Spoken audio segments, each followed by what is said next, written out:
Assalamualaikum, my dear students. This is Sheikh Zada Mudassir, and I welcome you all in my third video lecture, which is associated with relative clauses.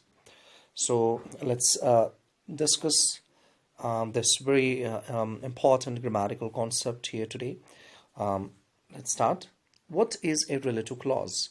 A relative clause is a clause that's introduced by a relative pronoun.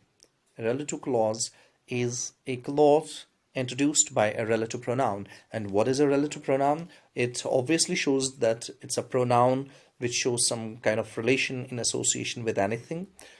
And the relative pronouns here are who, that, which, whose, where, when, and whom. Now, there are two types of relative clauses, with defining and non-defining. Let's first discuss the defining relative clause. A defining relative clause, as the name suggests, as you can see it, gives some extra kind of information about the person or identifies the person or thing we are talking about. For example, children who hate chocolates are uncommon. Children who hate chocolate are uncommon.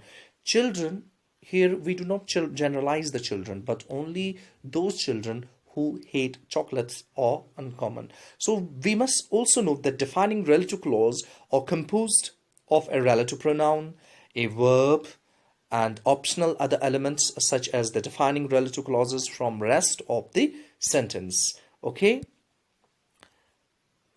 And we have some more examples for you in association with defining relative clauses. Example first. They live in a house whose roof is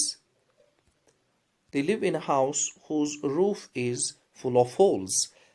An elephant is an animal that lives in hot countries. Let's go to a country where the sun always shines.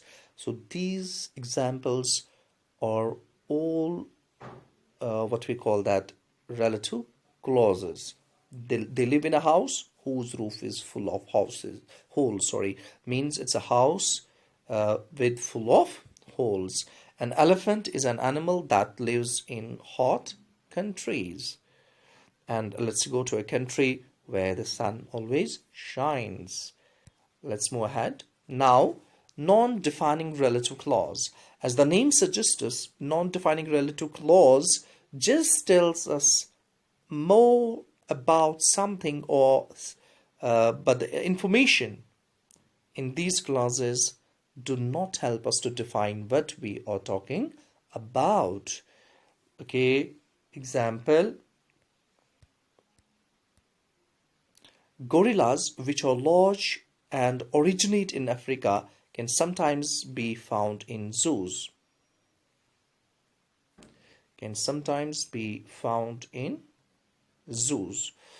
Okay, now non-defining relative clauses are also composed of a relative pronoun and a verb and optional other elements such as the subject or object of the verb. But we must know that commas or parentheses are always used to separate non-defining relative clauses from the rest of the sentence. Some examples of non-defining relative clause. John's mother, who lives in Scotland, has 6 children. John's mother, who lives in Scotland, has 6 children.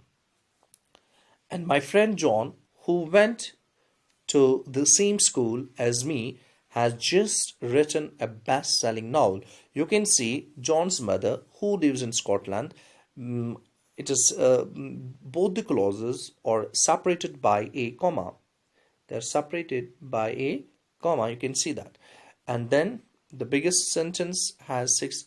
After the clause who lives in relative clause who lives in Scotland is also separated by a comma with this clause. Okay. My friend John, who went to the same school as me, has just written a best-selling novel. My grandmother, who is dead by now, came from the north of England. We stopped at the museum, which we had never visited before. Let's move ahead. Now, what's the difference with defining relative clauses? In defining relative clauses, the pronouns who, whom, and which, they are often replaced by that. More often, they are replaced by that in spoken English. In defining relative clause, in defining relative clause, you cannot replace other pronouns with that. Okay, in defining relative pronouns, we cannot replace other pronouns with that.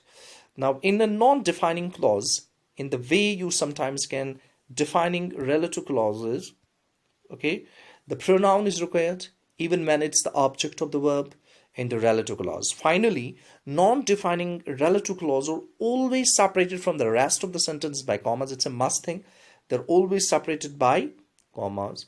We must know non-defining relative clauses are always separated from the rest of the sentence by commas. We know we use the comma where the pause is necessary, where we separate the main part of the long sentence. Okay, and unlike defining relative clause, in relative clauses, comma is not generally used, which have no punctuation, or we do not use comma or any punctuation mark in relative clauses. Okay, in defining relative clauses. Sorry. Thank you very much for listening attentively and patiently. And I know this is a very important grammatical concept. It needs at least 50-minute lecture in the actual classroom. But I think this might help you a bit. Thank you very much.